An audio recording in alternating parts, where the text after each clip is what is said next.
Aloha, good morning, everyone.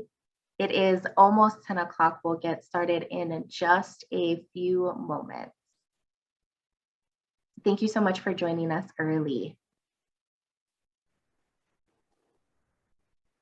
All right, it is 10 o'clock right on the dot. Aloha and welcome everyone to the Hawaii Care Choices Healthcare Talk Story. I'm Tish Lopez, your moderator this morning. It is such a beautiful day and we're all so happy that you've joined us. Before we get started, we want to let you know that today's Zoom meeting is being recorded so that you and others may access it in the future. All of our presentations are available on our YouTube channel simply by searching Hawaii Care Choices. For those of you joining on Zoom webinar, the bottom of your screen should look like this. Please click on the chat box and say aloha to everyone here and let us know where you are joining in from. Excuse me. Healthcare Talk Story is now an interactive presentation. We will be asking you questions throughout this presentation, so please raise your hand or send us your feedback. Lastly, click on the Q&A box at any time to submit your questions to our panelists. To all of those watching on Facebook Live, thank you for joining us and aloha. Please use the comment box to say aloha and let us know where you're tuning in from.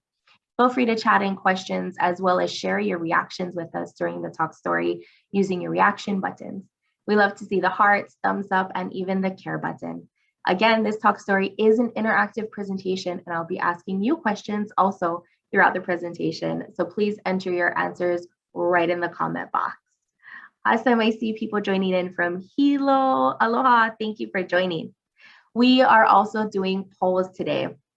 For those of you watching on Facebook Live, you will not be able to see the polls pop up, but we still want to hear from you. So feel free to put your answers again right there in that comment box. Everyone is welcome to join in the fully engaged Zoom presentation next month. Just email me at lopez@hawaiicarechoices.org and I'll send you the link. So polling is very simple. A question will pop up similar to what you see on your screen. Please make the best selection and submit your poll on the bottom using that button there. Just to kick things off and get you comfortable, let's try an icebreaker.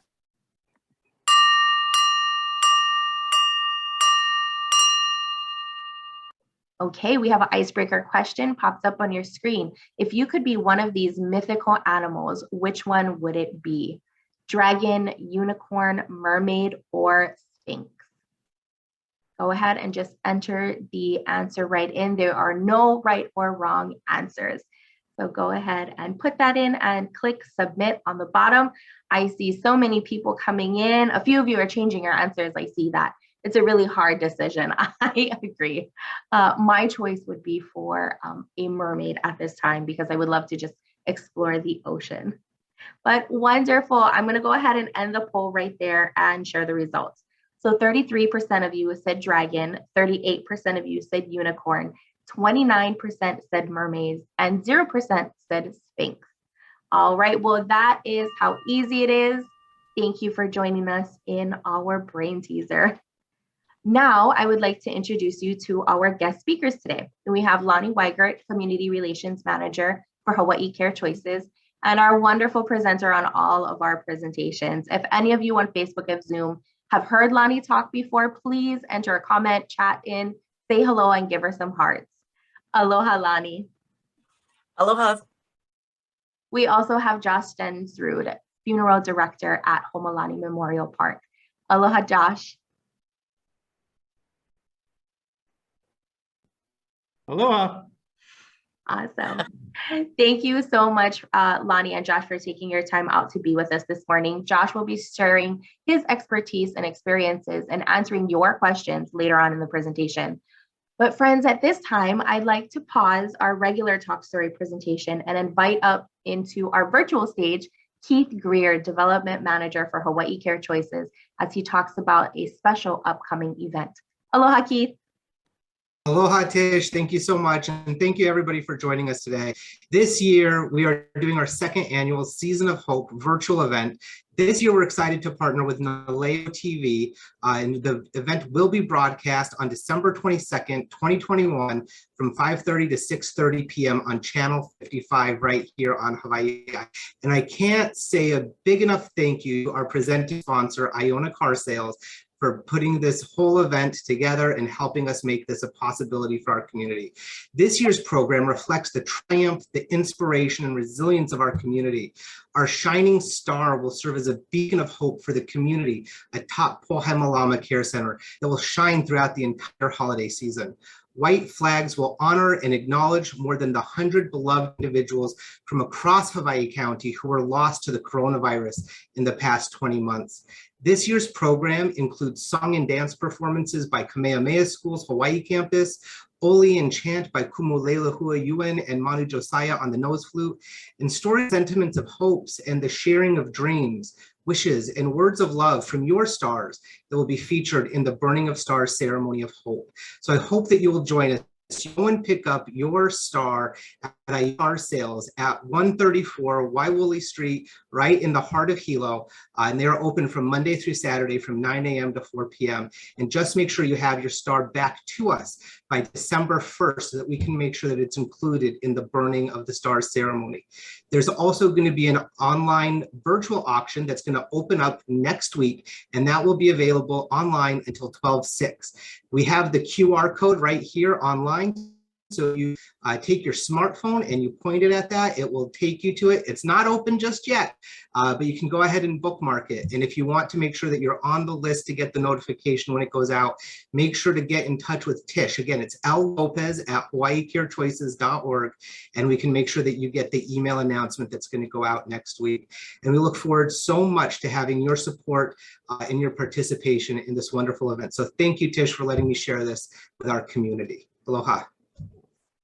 Wonderful. Thank you so much, Keith, for sharing about the special Season of Hope virtual event and auction. Now back to our regular Talk Story presentation. Again, thank you for those joining us this morning on Facebook and Zoom. Please give a virtual round of applause for our next presenter, Lonnie Weigert.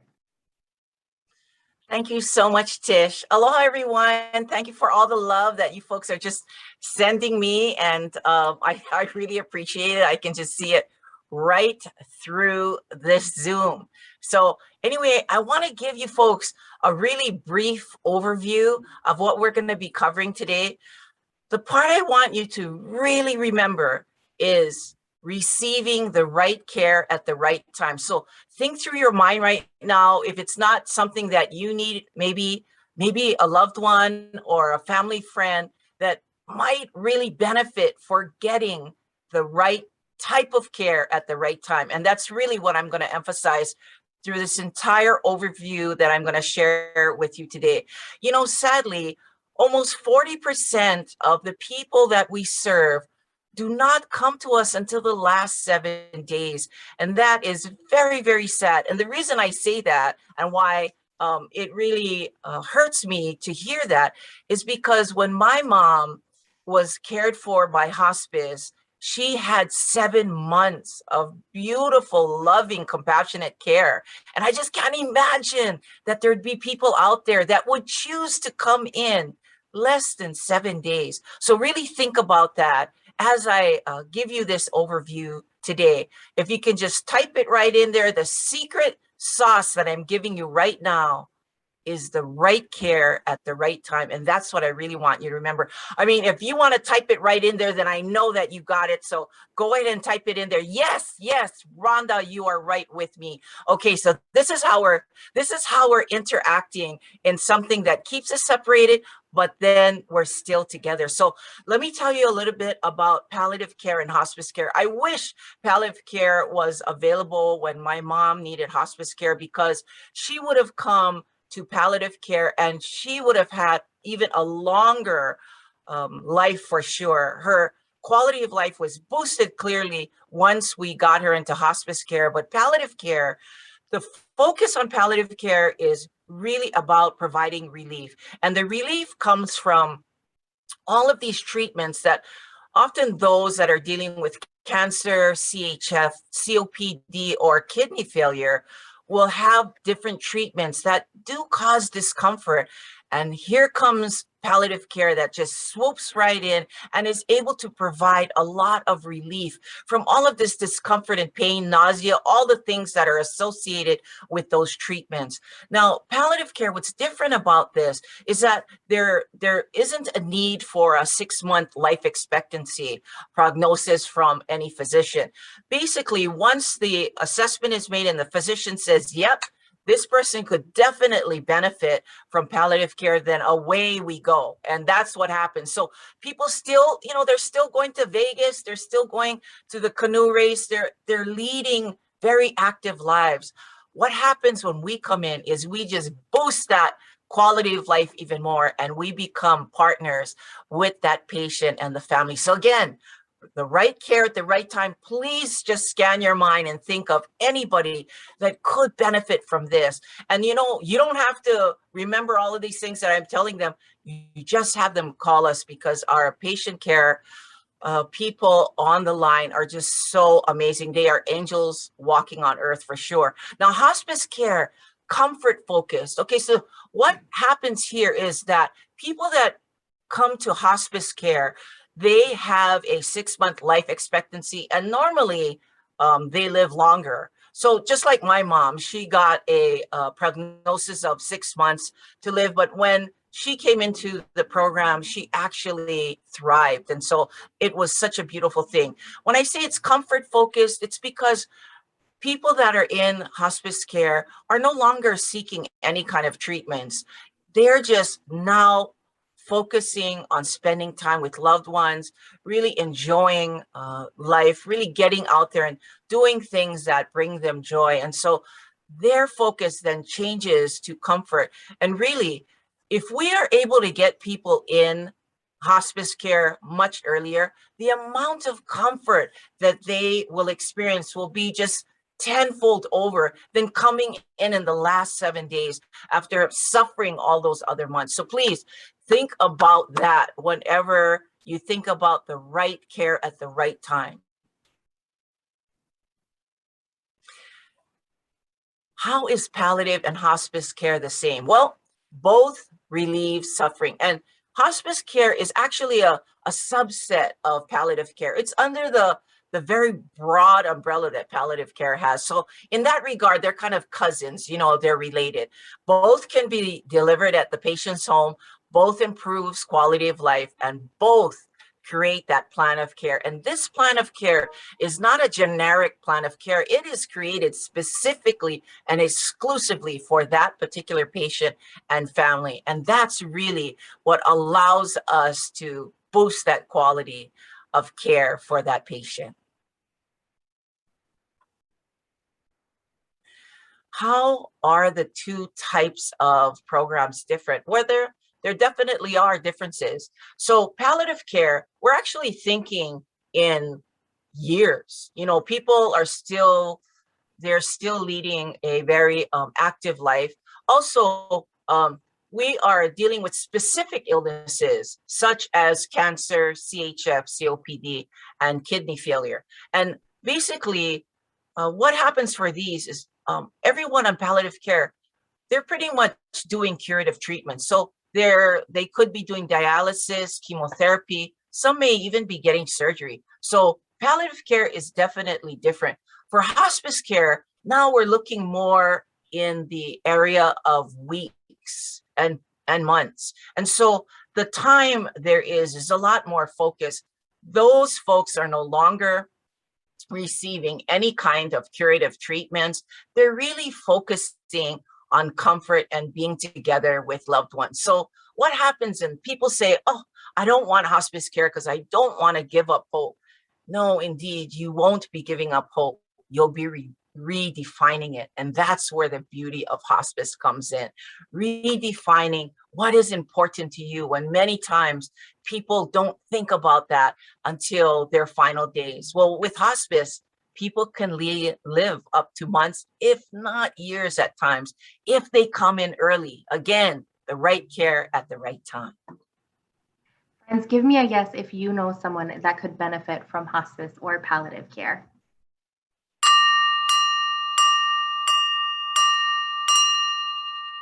Awesome, thank you. And we are going to launch our first poll. How is palliative care and hospice the same? Both relieve suffering, both can be delivered in patients' home, both improves the quality of life for patients and their families, both creates a plan of care, or all of the above. Again, go ahead and click the answer that you think is best. There are no right or wrong, and click the submit button below. Thank you so much for joining in on our polls.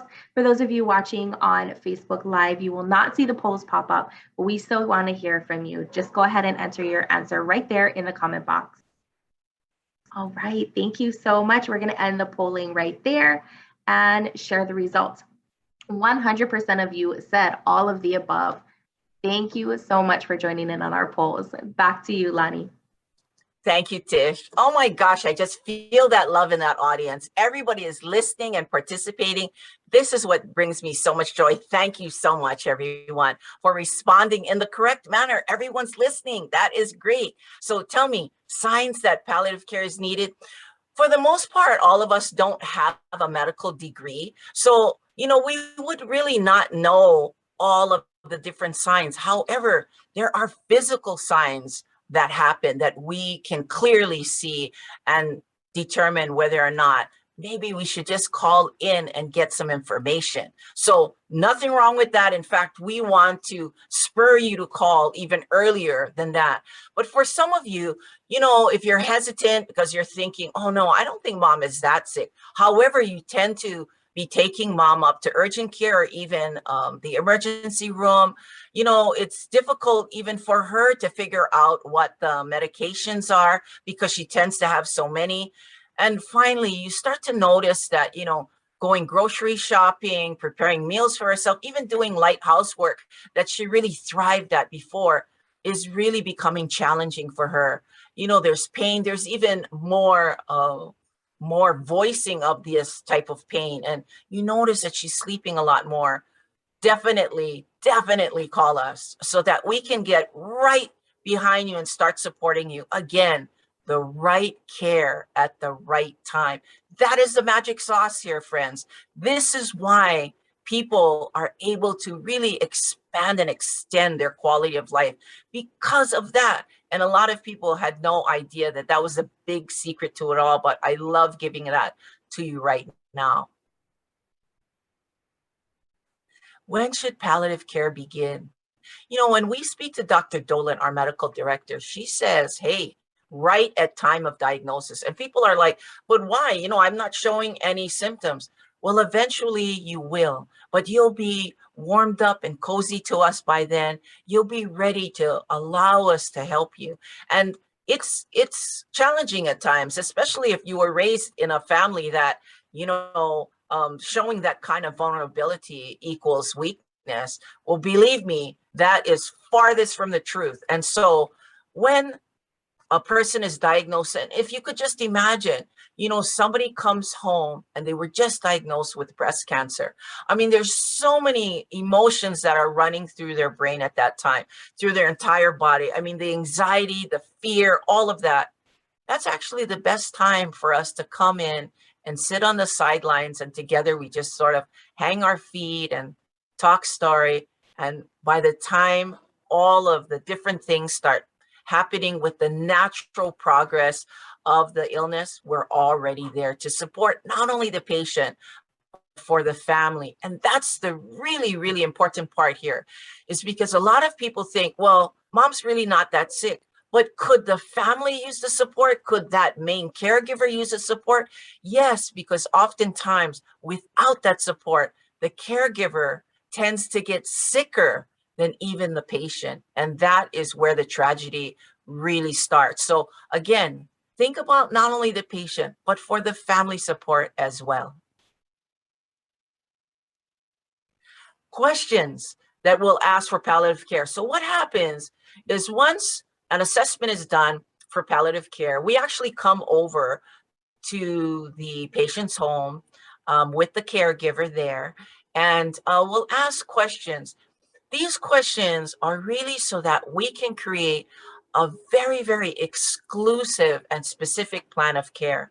And the kinds of things that we want to know is, first of all, we want to know if the patient and family truly understand what this illness is, because it's amazing to us, although it happens way too often, that no one has actually explained it to them. They're just, following along like sheep, and their doctor says, do this, do that, etc. And they're doing it, but they don't truly understand what to expect coming up. And to us, that's very important, because we want to create a partnership to the patient and the family. We are not leading the care. We are there as partners with them. And so in order to do that, the patient needs to understand what their illness is all about. We also want to know within the family who's making the decisions, because if, say, somebody comes in from the mainland and all of a sudden is there during one of our visits and starts to determine decisions for their loved one, that might not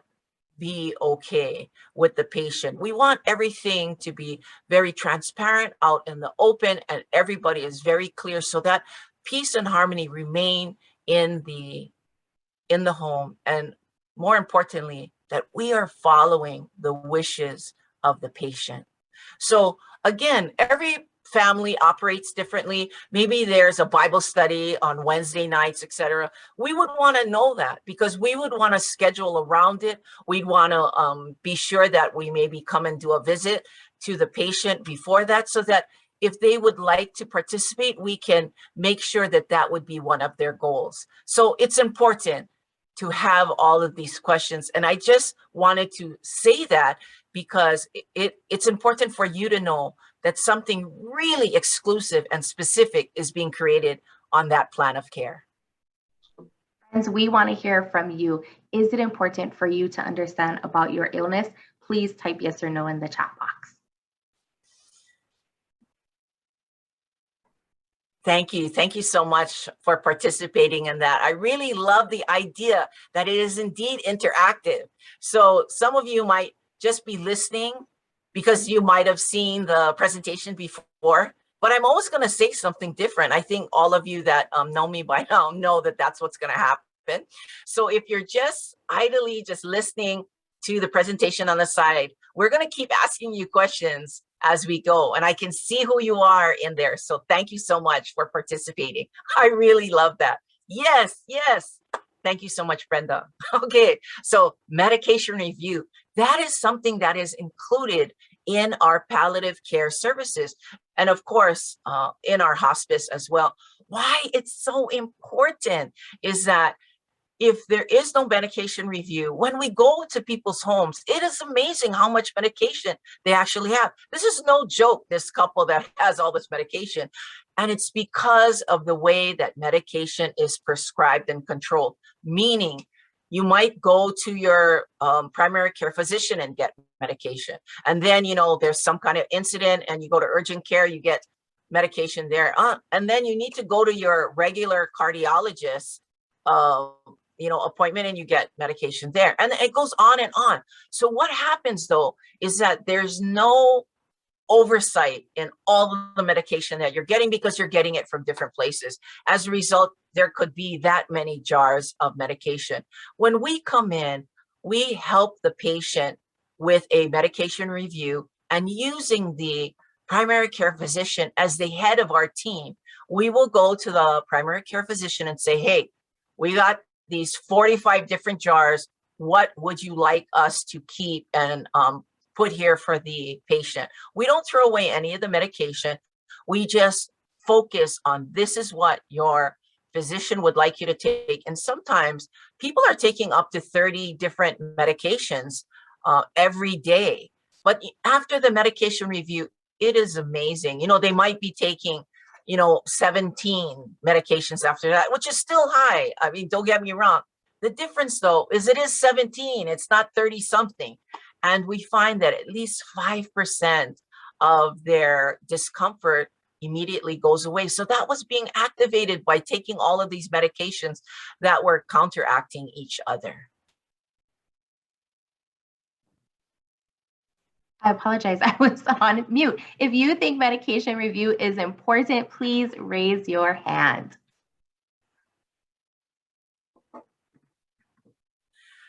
Thank you. Thank you so much, everyone. Other services in our palliative care program, they're all support services. So a lot of times, there's community resources that the family has no idea about. And so it's important to connect them with this. Also, the completion of certain insurance forms.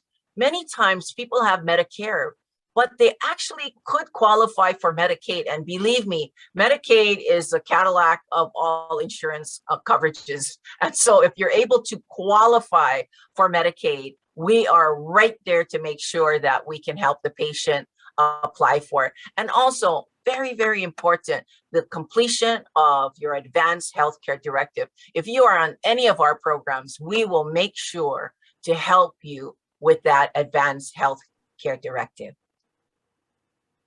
Do you think these additional services increase the value of palliative care? We want to hear from you. Type yes or no in the chat box. Yeah, awesome. Thank you so much. So how is palliative and hospice care paid for? So it's a little different. On the palliative care side, there are different insurance companies that will cover different things. So United Healthcare, I tell you, we're so honored to be doing a special pilot with them. And so those that have United Healthcare will go with a very special package where most of their care will be covered. Now, Medicare also covers a portion of palliative care, and then some have Medicare and Medicaid, which means that there will be no copay. The Veterans Administration just came out with a new concurrent care program, which is super exciting. And yes, a portion of that is covered under Medicare if they have that as well. Most of the VA people have VA and some have Medicare. So any of those who have Medicare, they are able to get palliative services under that. And then, of course, there's HMSA, and HMSA has a special supportive care package. That package is very fully loaded with a lot of different services, and that is offered for a 90-day period, depending on when a patient comes into service. So again, for palliative care services, depending on what kind of insurance coverage there is, there could be a copay. Whenever the nurse practitioner or the licensed social worker comes to visit, all the other visits are included. So anytime the registered nurse comes, that's included in the program. I mean, there's just a lot of pluses with the support that palliative care provides. And the earlier that people get on it, the longer their quality of life will really serve them. Now, for hospice care, it is amazing. It is so amazing about hospice care at home. This is what my mother she just couldn't believe it. We couldn't believe it either, is that 100% of hospice care at home is covered on most insurances. So Veterans Administration, Medicare, Medicaid, HMSA, all of that is covered. And she actually could not believe how much service and benefit that we got. In fact, that's the reason that I'm here today.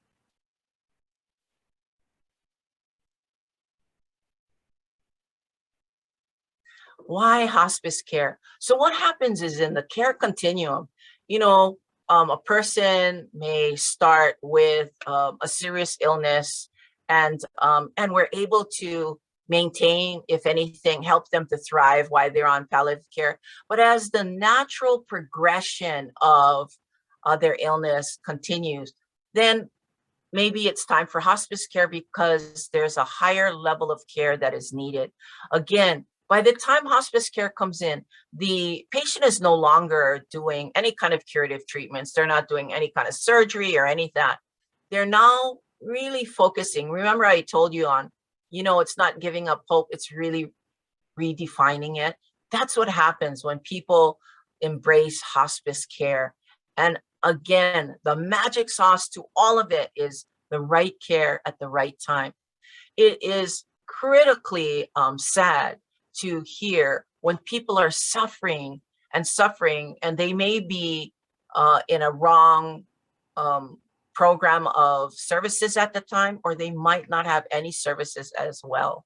So when people come into hospice care, they might have been able to qualify for hospice care months ago, but nobody gave them the magic secret, the right care at the right time. And that's why I really implore to you right now, if there's a loved one or even for yourself, this is the key to living a very, very well-lived life, is getting the right care at the right time. And so again, people are thinking that maybe, I'm reluctant to sign up for hospice because it might hasten my death. There couldn't be anything more incorrect than that. That mistruth, I mean, it plagues us everywhere. I want you to know hospice was actually created to ease terminal suffering. And people saw that when somebody was at end of life, there was a lot of discomfort and pain associated with it. And thus hospice was created. And so that's really why hospice is there, is to bring people to have that comfort in their final days. And it really is possible because of the higher level of care that hospice brings. Friends, let us know in the chat or comment box if quality or quantity of life is what you want for your loved one. And Lonnie, I have a question that came from an attendee. There are so many palliative care offerings from different insurances. Where does one start to find out what they might be eligible for? They should call us first, because our patient care assistants will navigate that for them. And so, it's just going to be a no-brainer for them. Come to us first. We'll take care of all of the confusion, and then we'll be able to tie it with a bow and hand it right back to the caller. Wonderful. Thank you, Lonnie. Back to you. Thank you so much for that question. So it takes a village, meaning these programs do not just happen with one person coming to visit the patient or the family. There takes an entire team. And so right here is just a quick illustration of how all of these team members surround the patient and family. And it's so important for us to have people of different expertise come in to really embrace the family, because that's the kind of support and care that people will need. Again, I cannot emphasize more. It's really about the right care at the right time. Sign up early. Try to get your family and friends in there early so that they can really and truly enjoy a quality of life. Friends, raise your hand, or Facebook friends, give us a thumbs up if you think early patient sign up ensures more support and quality of life for all.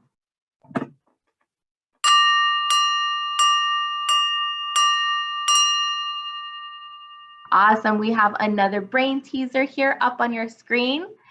Early patient sign up ensures more support and quality of life for all. True or false? Again, you could go ahead and click the answer you think is the best and press that submit button at the bottom. For those of you watching on Facebook Live, you will not be able to see the polls pop up, but we still want to hear from you. Go ahead and put your answers right in that comment box.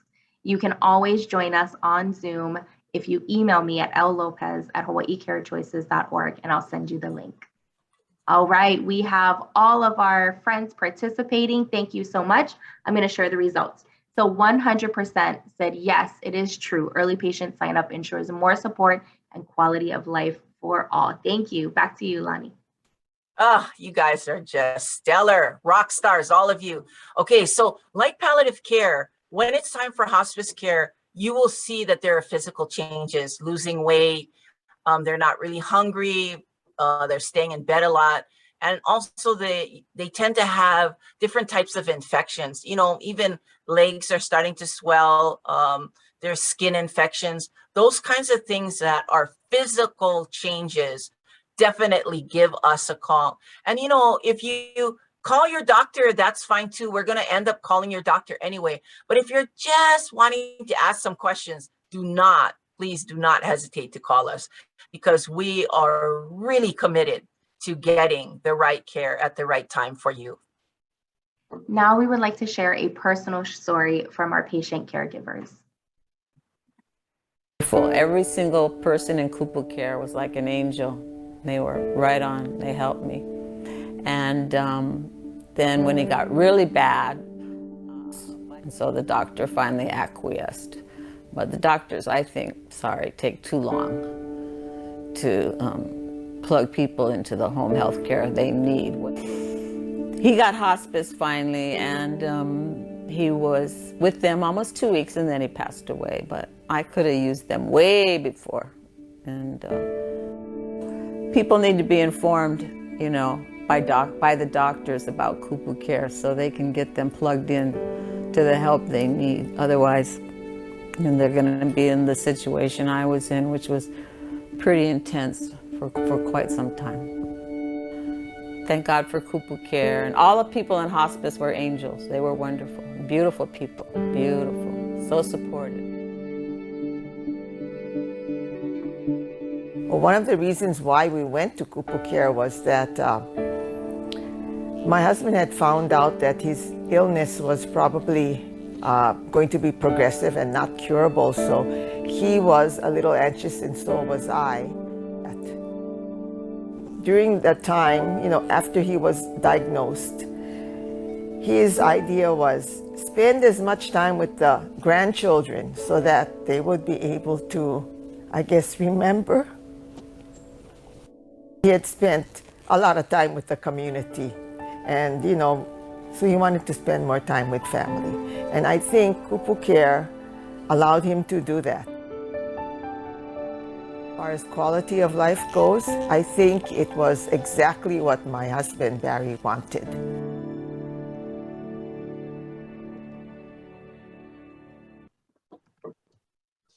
Thank you so much. I just recall those wonderful caregivers that really helped us. So why is Advanced Healthcare Directive important? So this is the best, if not the most valuable gift you can give any of your loved ones. And so if there's anyone that's 18 years or older on this call and you don't have a healthcare directive, please get one, because the healthcare directive is really to provide direction to your loved ones in the event that you are no longer able to speak for yourself. Brent, do you have a healthcare directive? Please type yes or no in that comment box. So in the event that you or your loved ones are not on any one of our programs, this is a highly, highly recommended organization to go to and get your free advanced healthcare directive. So if any of you just put your phone right up to the QR code, it'll take you directly here. They will begin their classes again, their sessions again in February. And they do an amazing job to help the community understand why it's so important to have one and how to get one. And believe me, at the end of the session, people are walking away with a completed advanced healthcare directive. Friends, I just posted the information in the chat box as well if you'd like to click on the link or copy and paste Amy Hamani or Rosemary Burnett's phone number as well. So do I need a pulse? So a lot of times people are confused at an advanced healthcare directive or a pulse, but the pulse means a physician's order for life-sustaining treatment. The difference here versus the advanced healthcare directive, the directive was to provide direction to your loved ones in the event you couldn't speak for yourself. This one is an actual doctor's order, so that does hold a lot more weight. So when people have a pulse, a doctor actually signs it, and this should be placed in an area of the home that is easily accessible, meaning people just put it right on their refrigerator, etc. So if EMS needs to come in, they'll grab that and they will see what the patient's wishes are based on the pulse. So this is very, very important. And again, the determining whether or not somebody needs this, typically for those who are serious ill, they're very frail individuals, will normally have a pulse, and they're normally quite elderly as well. So I'm just letting you know that probably someone like Tish would not have a pulse.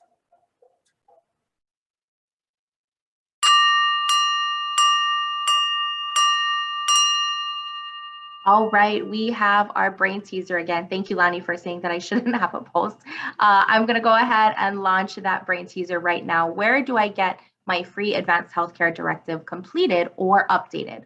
By registering online, calling, or all of the above. And click the answer that you think is best and push that submit button at the bottom. For those of you on Facebook, please give us your answers right there in the comment box. We want to hear from you as well.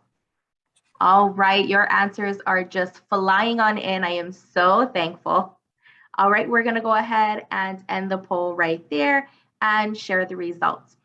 So 6% of you said registering online and 94% said all of the above. That is all correct. Thank you so much for participating in our polls. Back to you, Lonnie. Thank you so much, Tish. Again, I'm so glad you folks paid attention to that part, because that is the greatest, most valuable free gift that you could ever give your loved one. And here we are at Pohaimalama. I don't know if any of you have actually visited there, but when the pandemic loosens up, we'll be able to do tours again, and that will be really wonderful. So people come here to really control their symptoms. Like, they're already on hospice care at home, and maybe they need to come here to help control their symptoms that are not controlled at home. Also, this is not a long-term care facility. It's not a nursing home where people stay here for years. People come here on an average for 14 days, and then they go home.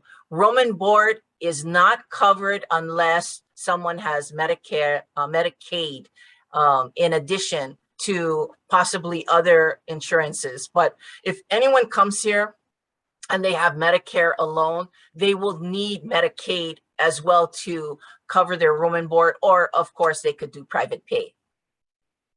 All right, friends, please enjoy a virtual tour of our Pohaimalama Care Center.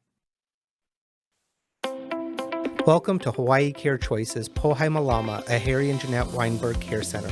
This is a state-of-the-art short-term care facility designed to feel like the most beautiful home you've ever been in. A spacious living room to gather your entire ohana together. The meditation room provides a beautiful space overlooking the gardens to find solace and quiet contemplation. Nothing feels more like home than gathering the family for dinner around the TV, which you can do in the family room while the keiki play in the room next door.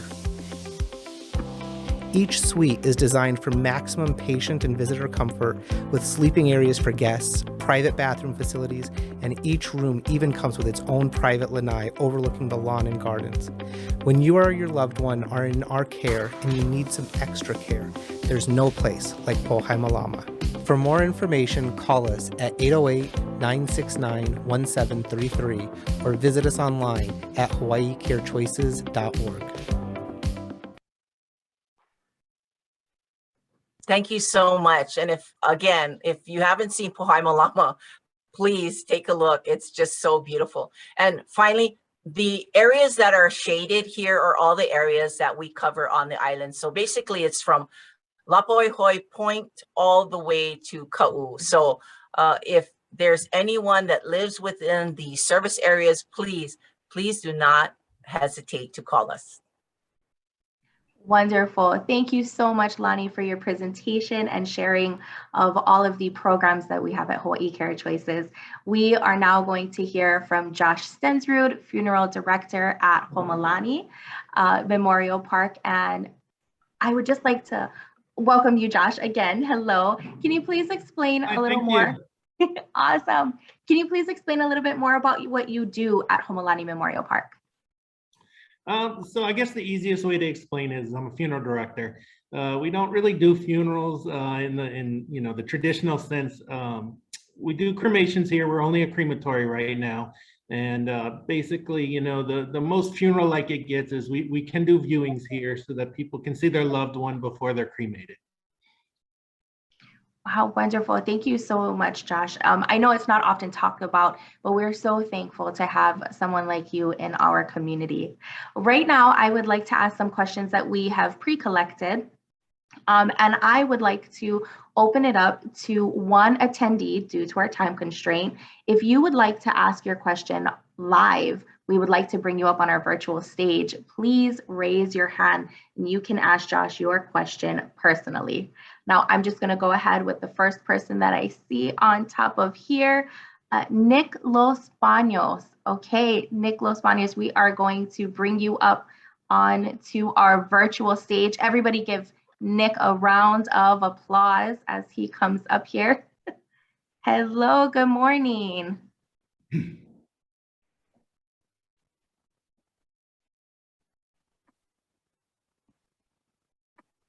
There. Hi, Nick. How are you? Hi, good, Tish. Thanks. Aloha, Josh. Aloha, Lonnie, and Tish, and everybody else from Hawaii Care Choices. Really quick question. You know, I work with families who are affected with Alzheimer's and dementias. So a lot of times, you know, end of life is a part of what we talk about. And so one of the things I wanted to ask is what happens or what should happen when somebody dies? Let's say the family is with their loved one at home or with hospice, right? What's the first thing that they should do when the person passes away? Hi, Nick. Yeah, so if someone passes away at home, and we hope that they're in hospice, definitely. But the first thing to do would be to give the hospice nurse a call, because generally the funeral homes are going to be waiting on the hospice nurse to call. Obviously, hospice has their own things that they have to do. You know, there's certain things like pronouncing the time of death and whatnot. So the best thing would be give hospice a call if you're in hospice. If there is no hospice care, unfortunately, the first thing you need to do is call the police, because it's considered an unattended death, and then the medical examiner has to do their process as well. So. Okay. Awesome. Thanks so much, Josh. Appreciate it. Thank you. Yes, thanks so much, Nick, for your question as well. That was a really great one. I'm going to go ahead and switch you back to the attendees, but thank you so much for coming up on our virtual stage. All right, Josh, I have another question. Can you describe what happens at the home when you arrive and what kind of things do you do? So when we show up, we introduce ourselves, and we try to get an idea of who's who there. We make sure that they've had enough time with their loved one before we you know, move forward with the removal. But basically, you know, we just kind of move at their pace, see what they're comfortable with. And then at some point, you know, we go to our vehicle and we get the, you know, the stretcher basically that we're going to use to do the removal, and then we'll pick up their loved one and take them out, you know, to our vehicle. And we'll go back and check in with them one last time, just to see if they have any questions or anything before we leave, and make sure that they have ways of contacting us. Okay, wonderful. Excuse me, what are families offered right now during COVID? I know you said you guys don't do any funerals, but what are some other things that they are offered during this time? So basically right now, with the current COVID conditions, we allow, for instance, like I said, we do viewings. And so we allow 10 people at a time in our parlor. But I've heard of, you know, some places doing actually drive-by viewings. Unfortunately, we can't do that because of where we're located. We're located on a street that's pretty heavily used. But yeah, I've heard of drive-by viewings at this time. But we haven't really had much of a problem here with people with the COVID situation. People seem to understand, and we work around it. We always find a way to make it work for the family. That sounds wonderful. And another question, if a loved one passes away in a tragic accident, and unfortunately the body is disfigured, how do you handle that? Well, because we're just a crematory, there's only so much that I can do. I am a licensed embalmer in the state of Hawaii.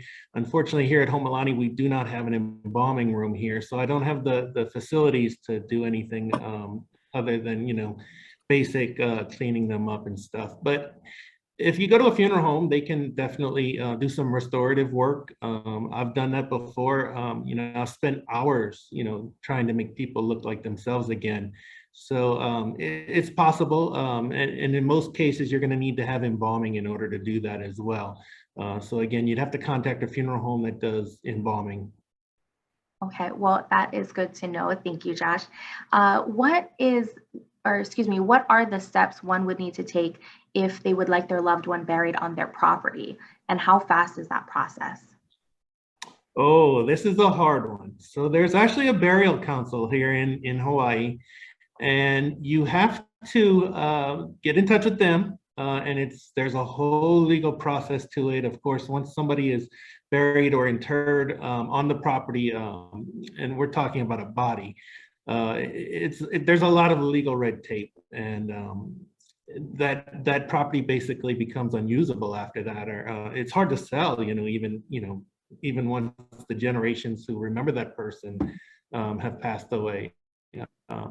So I don't recommend that. However, with ashes, you can do that. You do not need any permits or anything. We've had families actually build mini niche banks on their properties for their whole family. And the ashes will go into a niche on there at their property.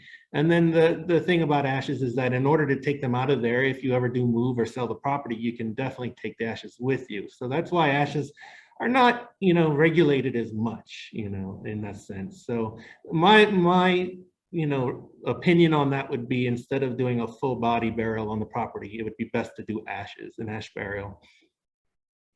Okay, wonderful. Thank you so much for that. Similar to next question. Yeah, yes. Similar to our question earlier, given your expertise, what would you recommend to families to best handle their passing of their loved one?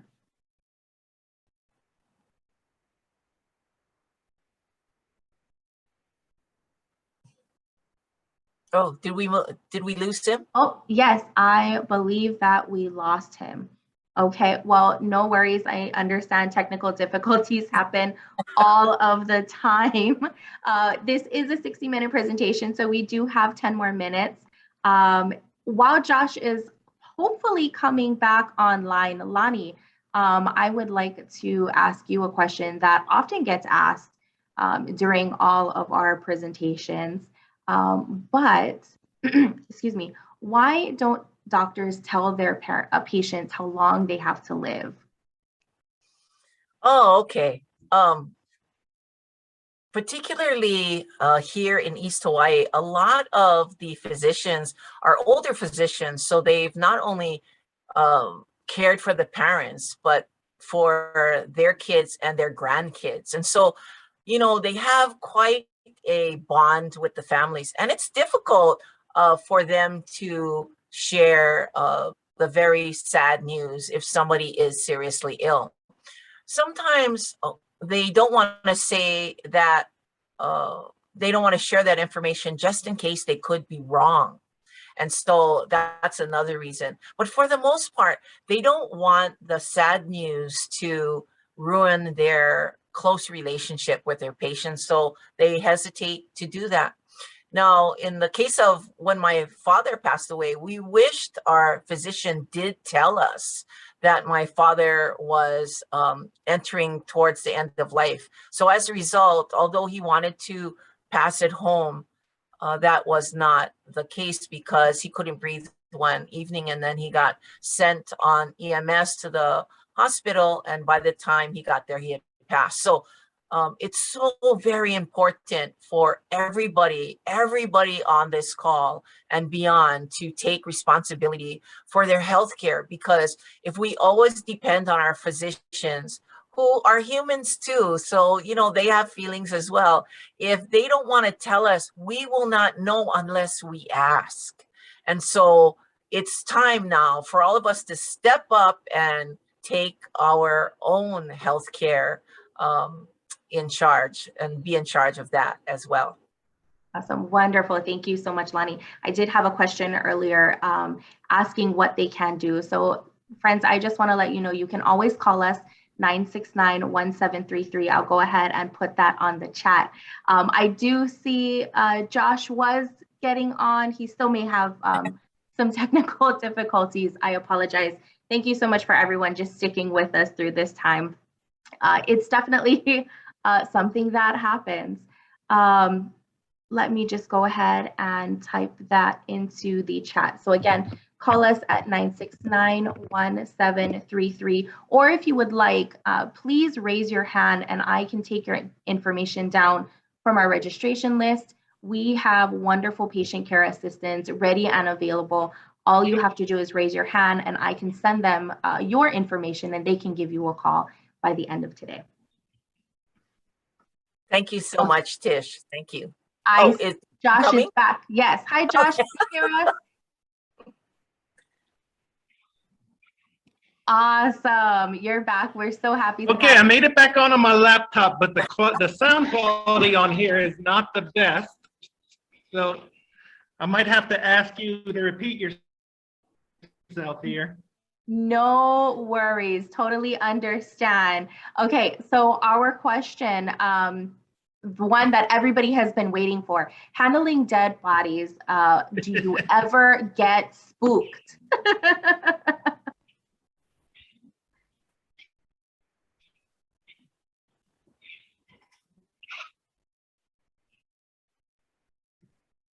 Oh, I think he got disconnected again. All right. So no worries. Things like this happen all the time. What I'm going to do is I am going to put on a screen our survey. We have just a 6-question survey that will pop up on your screen. If you could just please give us your honest feedback. These are anonymous, so they will not be shared with us or with anyone that is on the call now. But we just would like to get your feedback so that we can improve our next talk stories moving forward. Lonnie, I would just like to say a special mahalo for you sharing all of your small snippet and stories, and also about our programs here at Hawaii Care Choices. Thank you so much for everyone joining us on Zoom as well and sticking with us through our technical difficulties. Thank you. And also, I'd like to say that although there may be quite a few of you that have joined us before, if you could just take that time to click on a few of those answers on the survey, it really helps us quantify who actually attends the number of people, not really who, but just the number of people, because it's amazing how many people actually join us for the talk stories. But when the data comes in, it looks like not even half have joined us. So really, we're not focusing on who you are, but just that you did join us. And if there is even one thing that you learned today that was new, please, we wanna hear from you. So we appreciate that time that you took to even come on, because we know that your time is very valuable, and we are so grateful that you took that time. So Tish, what do you think? He's gonna make it back on. We're gonna give him a few more minutes. I see Josh on. Josh, you can feel free to take your camera off and just join in with audio. That usually always helps us. And we just have 2 questions. Okay, so I'm back on the tablet now, and we're good. Apparently it did its restart thing, and we're good. That happens, and they happen at the most inconvenient times, but we're glad you're Always back. the worst. Did you want me to finish the answer to the first question? Yes, please, go ahead. Okay. So yeah, on some level, we understand that everybody, that we take into our care is someone's loved one. And when you look at them that way, there's really nothing spooky about them. There's a lot more to them at that point. And so no, it doesn't spook me out. Although there are times when I'll be looking at somebody and I'll swear, that I can see them breathing or something, but our brains do a lot of crazy things, and we're so used to seeing people alive and breathing that, it can be a little off-putting sometimes, but not spooky. Well, thank you so much for answering that. And our last question is, if you have a loved one that would like to be laid rest on the mainland, what must be done to complete that process? So there's a whole bunch of permits involved with that. But again, you have to contact a funeral home that can do embalming if you want to send the body back, because the body will have to be embalmed. It will have to be in a casket. The proper state permits will have to be gotten. The proper airline arrangements have to be made. And that's where, your funeral professionals come in really handy, and they can help you through that process. As far as if you want to send ashes back to the mainland, There's only one legal way to do it. It can only be done through the postal service. It has to be done via Priority Mail Express. There is a permit that has to be gotten from the state. We do it all the time. We have a lot of people who come here who don't have family here. And so when they pass away here, we have to cremate them and send them back to the mainland. And it's a little bit expensive. You know, the postage usually costs around $150. But you know, we can do that. It's definitely, it's something we do all the time. Okay, wonderful. Well, we're so glad, again, that we have someone like you and the funeral home in our community that we can reach out to if our loved one or does pass away. I would just like to say a very special mahalo, Josh, for joining us, for sharing your expertise and your perspective on things. And even through the technical difficulties, you still hung on with us, and we so appreciate it. Right now, thank you for letting me come here. Yeah. We are so excited. Is there any last words that you would like to tell any of our attendees? I can tell you that almost, I mean, basically every hospice family that I get from Hawaii Care Choices, they just brag on how great Hawaii Care Choices is. And they're, you know, you guys are like a great benefit to our community. I don't think I've ever heard anything bad. And that's saying a lot, because, you know, when people are hurting, they tend to, you know, say things that hurt them, you know. And so, yeah, I just thank you guys for being here. We're really appreciative of you. You guys make it easy on the families. You guys make it easy on us. The process with hospice is so much smoother. So I really appreciate having you guys. Oh, thank you so much, Josh. We really do appreciate that. And thank you for sharing those lovely comments as well. Thank you, everyone. Again, I would like to close our healthcare talk story at this time. Thank you to all of those who did complete the survey. If you feel that you've benefited from this presentation, please let your friends and family know that they're welcome to join us on the 10th of every month at 10 o'clock. Just RSVP to myself, or you can join us on Facebook Live. Again, the 10th at every month at 10. Thank you so much, Josh, Lonnie, and also Keith and Nick for being our, coming up onto that virtual stage and asking your questions. Thank you so much. And everyone, aloha. Aloha, everyone. Mahalo. Aloha.